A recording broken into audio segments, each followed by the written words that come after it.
श्रद्धालुओं की आस्था पर प्रकृति की मार। उत्तरकाशी में टूटी सड़कों के कारण जगह जगह फंसे चारधाम यात्री। पुलिस प्रशासन पर आरोप, गाड़ी पास करवाने के नाम पर वसूल रहे पैसे। अल्मोड़ा शहर में तेंदुओं की मूवमेंट से लोगों में दहशत उप्रेती। खोला इलाके में सीसीटीवी में चहलकदमी करते दिखा वन विभाग ने लगाए पिंजरे। रामनगर पुलिस की बाहरी लोगों पर सख्ती, बिना सत्यापन रह रहे किराएदारों पर की कार्रवाई। 70 लोगों के चालान कर वसूला 10,250 रुपए जुर्माना।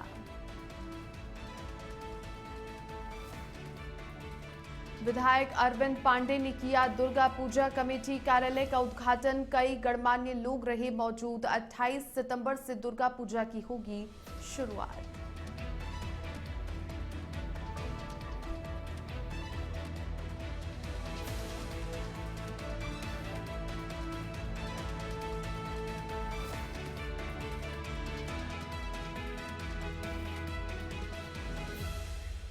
नमस्कार, वंदे भारतम इंडिया आहट देख रहे हैं आप और आपके साथ हूं मैं छवि फागना। बुलेटिन की शुरुआत करते हैं। देखिए, मुख्यमंत्री पुष्कर सिंह धामी ने शुक्रवार को नई दिल्ली जाकर केंद्रीय नागरिक उड्डयन मंत्री राम मोहन नायडू किजरापू से मुलाकात की। इसके साथ ही देहरादून एयरपोर्ट को 24 घंटे सुचारू करने और प्रदेश में हवाई सेवाओं के विस्तारीकरण को लेकर चर्चा की, जिसको लेकर भाजपा के प्रदेश मीडिया प्रभारी मनवीर चौहान ने बताया कि मुख्यमंत्री धामी उत्तराखंड को विश्व का सबसे बड़ा पर्यटन का केंद्र बनाने के लिए कार्य कर रही हैं। मुख्यमंत्री ने गौचर और चिन्यालीसौड़ हवाई पट्टियों को छोटे विमान संचालन के लिए विकसित करने के साथ दिल्ली, देहरादून और हिंडन से जोड़ने का भी आग्रह किया है।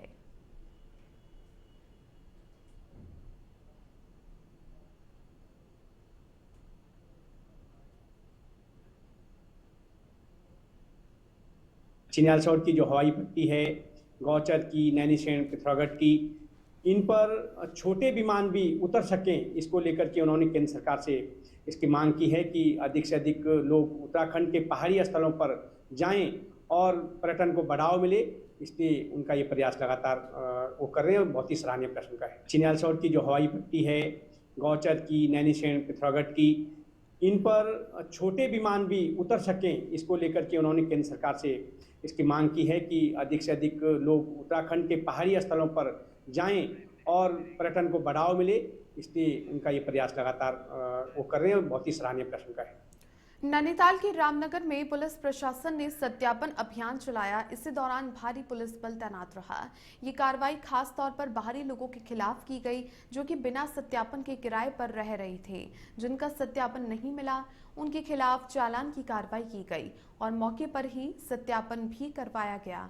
पुलिस प्रशासन का कहना है कि इस तरह के अभियान आगे भी लगातार चलाए जाएंगे ताकि शहर में सुरक्षा व्यवस्था और भी सख्त हो सके।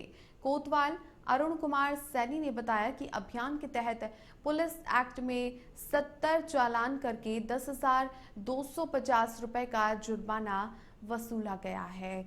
70 लोगों के चालान काटे गए हैं और साथ ही साथ पुलिस एक्शन मोड में नजर आ रही है। नैनीताल के रामनगर से खबर, जहां पर पुलिस प्रशासन ने सत्यापन अभियान चलाया है और इसी दौरान भारी पुलिस बल भी इस अभियान के तहत तैनात रहा। ये कार्रवाई खास तौर पर बाहरी लोगों के खिलाफ की गई है, जो कि बिना सत्यापन के किराए पर रह रही है। जिनका सत्यापन नहीं मिला, उनके खिलाफ चालान की कार्रवाई की गई और मौके पर ही सत्यापन भी करवाया गया। पुलिस प्रशासन का ये भी कहना है, पुलिस की ओर से कहा गया कि इस तरह के जो अभियान है वो आगे भी लगातार चलाए जाएंगे ताकि शहर की जो सुरक्षा व्यवस्था है उसे और भी सख्त किया जा सके। कोतवाल अरुण कुमार सैनी ने बताया कि अभियान के तहत पुलिस एक्ट में 70 चालान करके 10,250 रुपए का जुर्माना वसूला गया है। तो आप देखिए कि रामनगर में पुलिस ने सत्यापन अभियान चला रखा है, जिसको लेकर अब बिना सत्यापन के रह रहे किराएदारों पर पुलिस कार्रवाई कर रही है।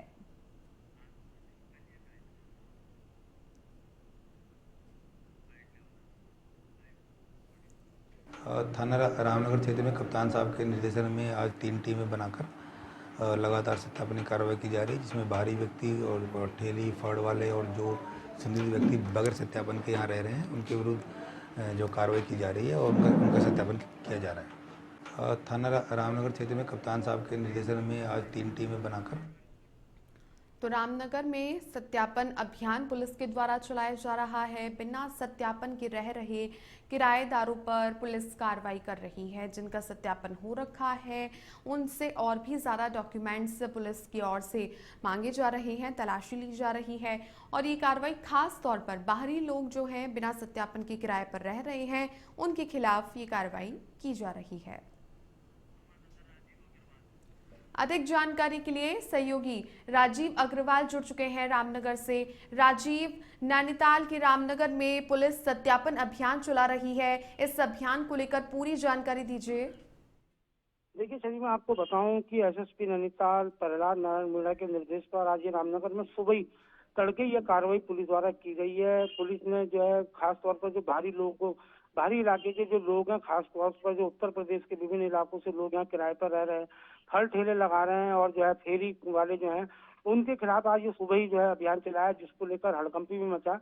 लेकिन जो कोतवाल अरुण कुमार सैनी है उन्होंने बताया कि आज अभियान जो पुलिस का किया गया था उसमें कोतवाली के अलावा जनपद के अलग अलग थानों का पुलिस फोर्स यहाँ लाया गया था और अभियान के तहत 70 लोगों का चालान किया गया पुलिस एक्ट में, जिन लोगों ने सत्यापन नहीं कराया था और किराए में रह रहे थे और करीब 10,000 रुपए से अधिक का जुर्माना भी वसूला। उन्होंने कहा कि रामनगर की सुरक्षा व्यवस्था को लेकर किसी को भी खिलवाड़ नहीं करने दिया जाएगा और जो भी कानून व्यवस्था को अपने हाथ में लेगा उन्होंने कहा उसके खिलाफ कड़ी कार्रवाई भी की जाएगी।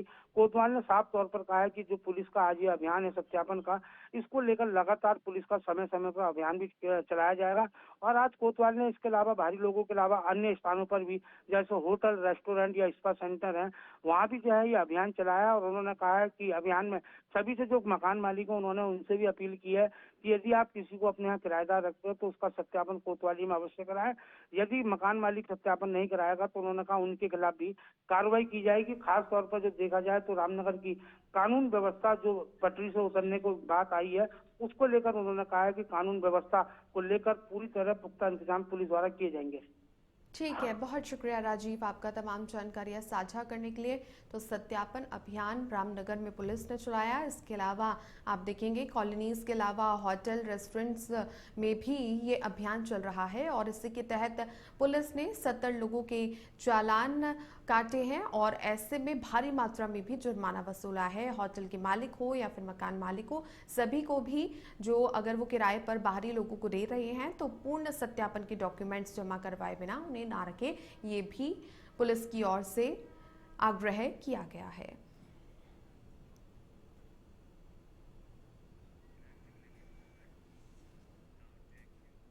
आगे बढ़ते हैं। अल्मोड़ा शहर में इन दिनों तेंदुए का आतंक देखने को मिल रहा है। शहर के कई मोहल्लों में लोग लेपर्ड दमक से सहमे हुए हैं। सीसीटीवी में कैद ये वायरल वीडियो अल्मोड़ा के उप्रेती खोला इलाके का है, जहां पर तेंदुए चहलकदमी करते हुए नजर आ रही है। वहीं अल्मोड़ा शहर से सटे हुए जंगलों के मोहल्लों में लेपर्ड की दस्तक आम सी होने लगी है और पिछले कुछ दिनों में दर्जन भर तेंदुए देखे जा चुके हैं। वन विभाग के द्वारा कई जगह पर इन तेंदुओं को पकड़ने के लिए पिंजरे भी लगवा दिए गए हैं। उप्रेती खोले इलाके में सीसीटीवी में कैमरे में कैद ये तेंदुए दिखाई दे रहे हैं। अब वन विभाग ने पकड़ने के लिए पिंजरे लगा दिए हैं। हालांकि शहर में तेंदुओं के मूवमेंट से लोगों में दहशत है और वन विभाग से लगातार उन्हें पकड़ने के लिए भी मांग कर रहे हैं। उप्रेती खोला इलाके की तस्वीरें देख रहे हैं, जहां पर सीसीटीवी कैमरास लगाए गए। लोगों के द्वारा शिकायतें दी गई कि तेंदुए यहां पर भारी मात्रा में दिखाई दे रहे हैं चहलकदमी करते हुए, जिसके बाद में सीसीटीवी कैमरे में ये तेंदुए नजर भी आ रही हैं। अब वन विभाग ने इन तेंदुओं को पकड़ने के लिए पिंजरे भी लगा दिए हैं। हालांकि शहर में तेंदुओं के मूवमेंट से लोगों में दहशत भी फैल गई है।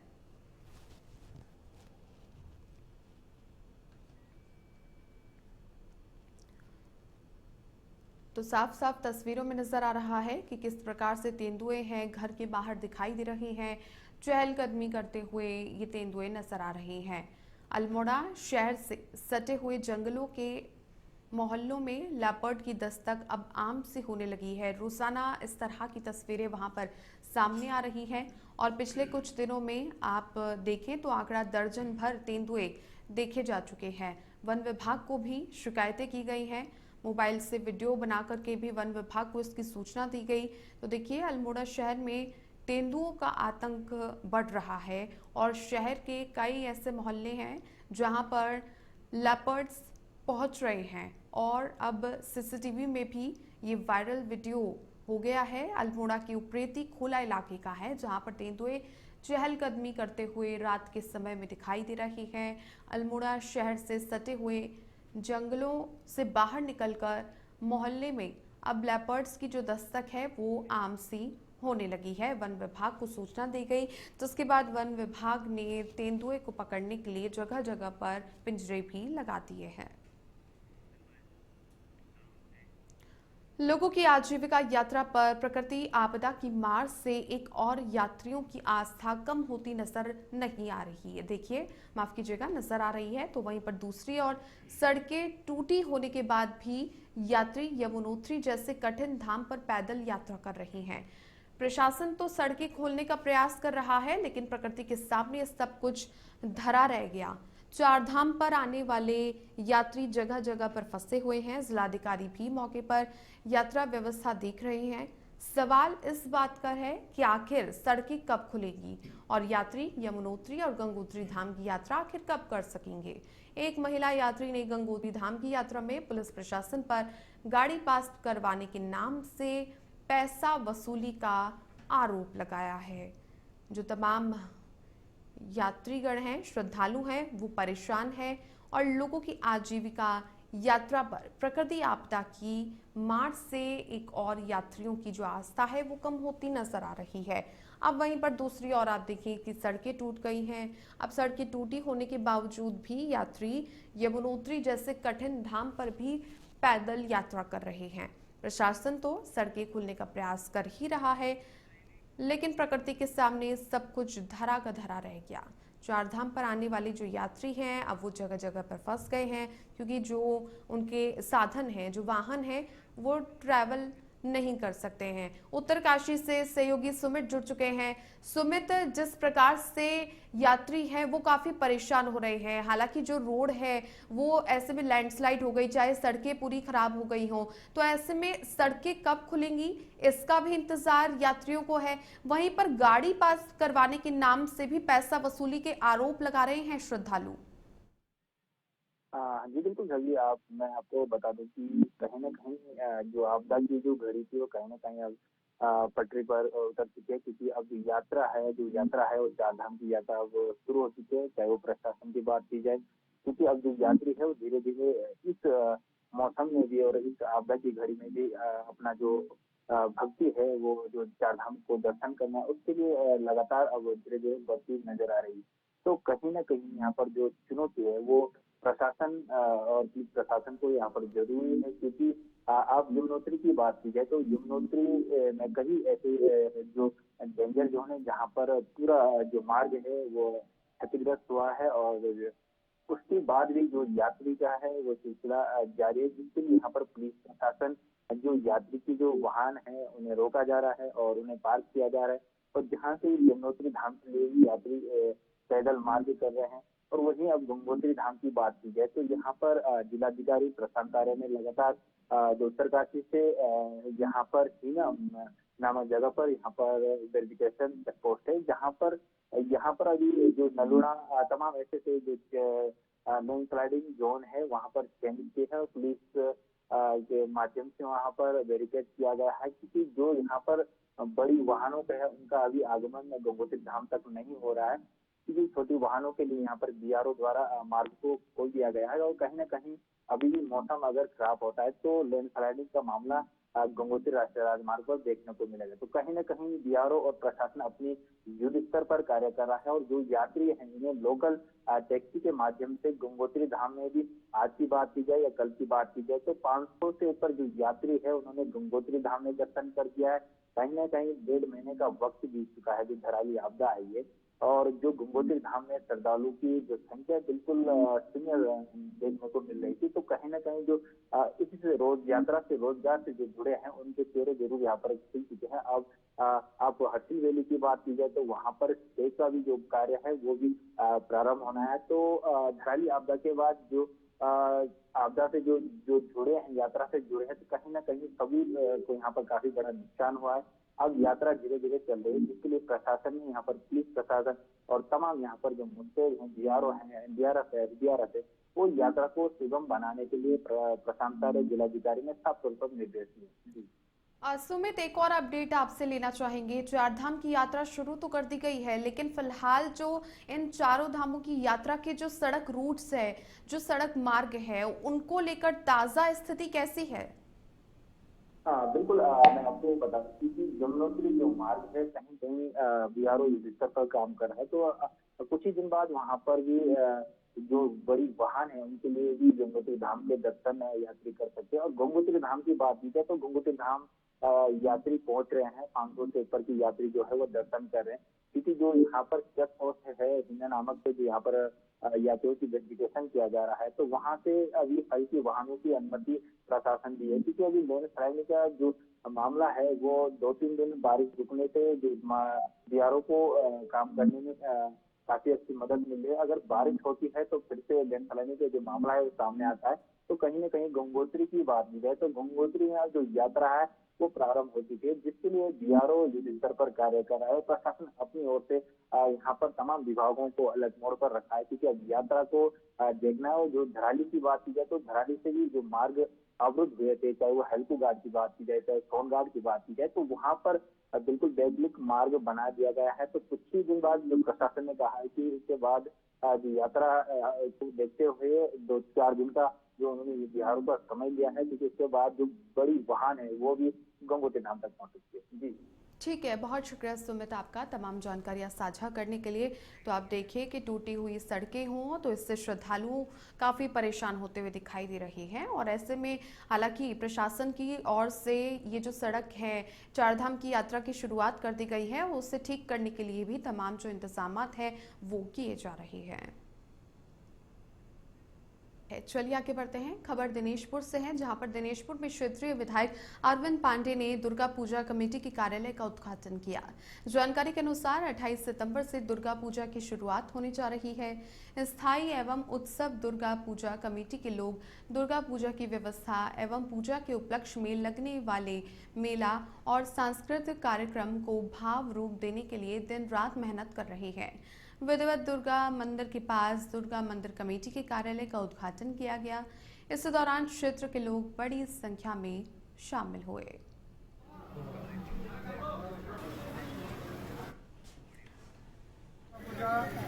ये 66वां वर्ष का दुर्गा पूजा है, और जब यहाँ दुर्गा पूजा स्टार्ट हुआ था दिनेशपुर में, यहाँ के समस्त एरिया के लोग मिलकर जो हमारे बुजुर्ग लोग हैं उन्होंने स्टार्ट किया था। आज वो लोग यहाँ नहीं है, लेकिन अब के बाद जो दुर्गा पूजा में लोगों का उत्साह देखा जा रहा है वो बहुत ज़्यादा उत्साह के साथ दुर्गा पूजा कर रहे हैं। इसमें महिला पुरुष सभी लोग बहुत अच्छा भागीदारी कर रहा है, और आशा करेंगे कि आपके बार के दुर्गा पूजा बहुत अच्छा होगा, और माता जी का बहुत कृपा भी है और सबको बहुत कृपा रहेगा। कुछ समय पश्चात श्राद्ध पक्ष समाप्त होने वाला है।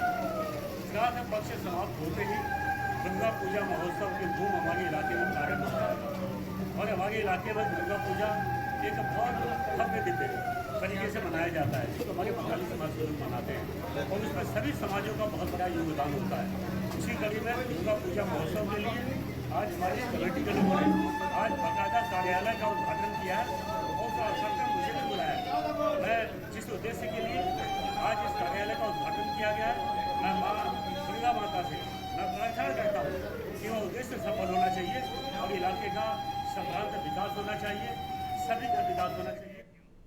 आगे बढ़ते हैं। अब खबर चंपावत के अंतरराष्ट्रीय भारत नेपाल सीमावर्ती क्षेत्र बनबसा से है, जहां पर इन दिनों नेपाल संकट के कारण बाजारों में सन्नाटा बना हुआ है। आपको बता दें कि भारत के सीमावर्ती क्षेत्र जहां पर भारत नेपाल का एक अच्छा व्यापार चला आया है, उन सीमावर्ती क्षेत्रों में इन दिनों नेपाल बंद होने से बाजार में प्रतिदिन 20 से 25 लाख रुपए का व्यापार का प्रभावित हो रहा है। बनबसा टनकपुर, मेलाघाट, झूलाघाट, पलिया सभी जगह पर यही स्थिति बनी हुई है।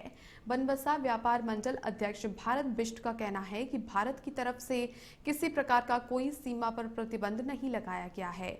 भारत की तरफ से कस्टम खुले हुए हैं और हम चाहें तो सामान भेज सकते हैं, लेकिन नेपाल की तरफ से पूरा नेपाल बंद होने के कारण सामान नहीं जा सकता, जिसकी वजह से व्यापारियों को नुकसान झेलना पड़ रहा है। और अब नेपाल में जिस प्रकार से हिंसा हुई थी, वहां पर कर्फ्यू की स्थिति अभी भी बनी हुई है। इसी कारण से उत्तराखंड के चंपावत के अंतर्राष्ट्रीय भारत नेपाल सीमावर्ती क्षेत्र बनबसा में नेपाल में संकट के कारण बाजारों में सन्नाटा छाया हुआ है और भारत के सीमावर्ती क्षेत्र जहां पर भारत नेपाल का एक अच्छा व्यापार भी चलता आया है, उन सीमावर्ती क्षेत्रों में इन दिनों नेपाल बंद होने से बाजार में प्रतिदिन 20 से 25 लाख रुपए का व्यापार काफी प्रभावित हो रहा है। साथ ही साथ तमाम जो ऐसे इलाके हैं वहां पर उन बाजारों में भी अमूमन यही स्थिति बनी हुई है। बनबसा के व्यापार मंडल अध्यक्ष भारत बिष्ट ने कहा कि भारत की तरफ से किसी प्रकार का कोई सीमा पर प्रतिबंध नहीं लगाया गया है। हालांकि भारत की तरफ से कस्टम खुले हुए हैं और हम चाहें तो सामान भेज सकते हैं, लेकिन नेपाल की तरफ से पूरा नेपाल बंद होने के कारण सामान नहीं जा सकता, जिसकी वजह से व्यापारियों को भारी नुकसान झेलना पड़ रहा है। अब चंपावत समेत तमाम जो ऐसे बाजार हैं वहां पर बनबसा देख लीजिए या फिर पलिया देख लीजिए, वहां पर व्यापारियों को घाटा हो रहा है, क्योंकि नेपाल बंद होने की वजह से जो सामान है उनका आयात निर्यात नहीं हो पा रहा।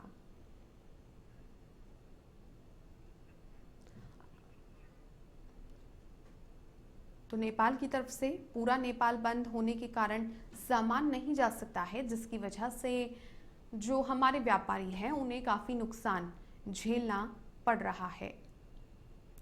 काफी भारी मात्रा में आप देखेंगे 25 से 30 लाख रुपए का नुकसान व्यापारियों को हो रहा है भारत के सीमावर्ती क्षेत्र में, जहां पर नेपाल का एक अच्छा व्यापार चलता हुआ आया है।